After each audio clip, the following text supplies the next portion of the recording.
The Haitian Revolution, which began in 1791 in the French colony of Saint-Domingue, was a long, violent, and extraordinarily complex process that fundamentally altered the course of world history.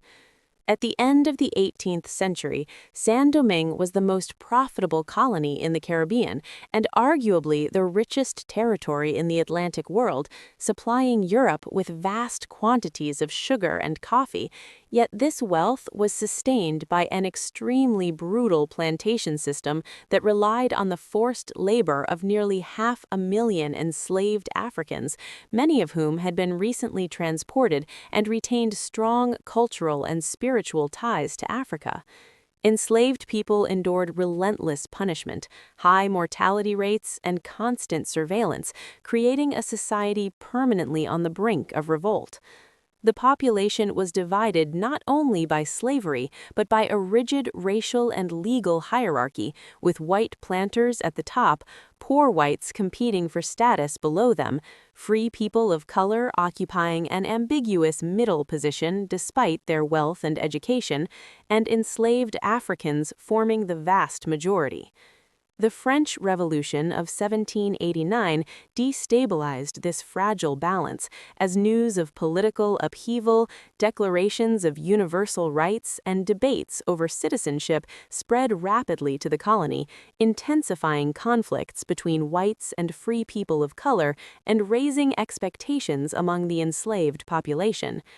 In this climate of uncertainty, a large-scale and coordinated slave revolt erupted in August 1791, following secret meetings and religious ceremonies that blended African spiritual traditions with political resistance, and within weeks, much of the northern plantation region was in flames. The revolt rapidly escalated into a civil war, drawing in competing factions within the colony and foreign powers such as Spain and Britain, both eager to weaken revolutionary France and expand their own influence. As the conflict evolved, formerly enslaved rebels gained military experience and political awareness, transforming from insurgents into organized armies.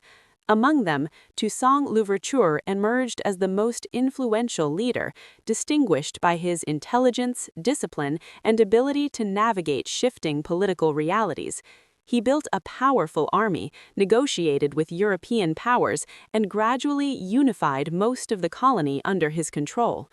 When revolutionary France abolished slavery in 1794, Toussaint aligned himself with the French Republic, helping to defeat foreign invaders while securing freedom for the formerly enslaved.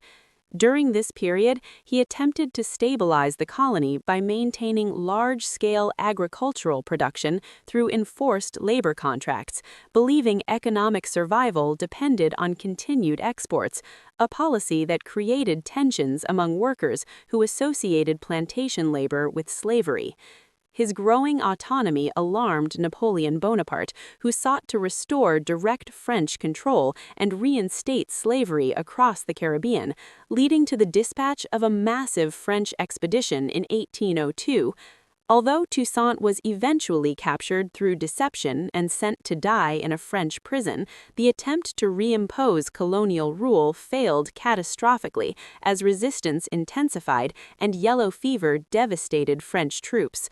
Leadership passed to generals such as Jean-Jacques Dessalines, who adopted an uncompromising strategy to ensure that slavery could never return.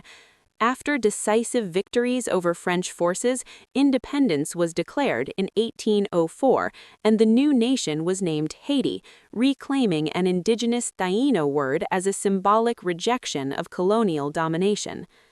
The Haitian Revolution destroyed the institution of slavery in Saint-Domingue, ended French imperial ambitions in the region, contributed indirectly to the Louisiana Purchase, and sent shockwaves throughout slaveholding societies in the Americas, while also condemning Haiti to decades of diplomatic isolation, economic punishment, and hostility from global powers fearful of its revolutionary legacy.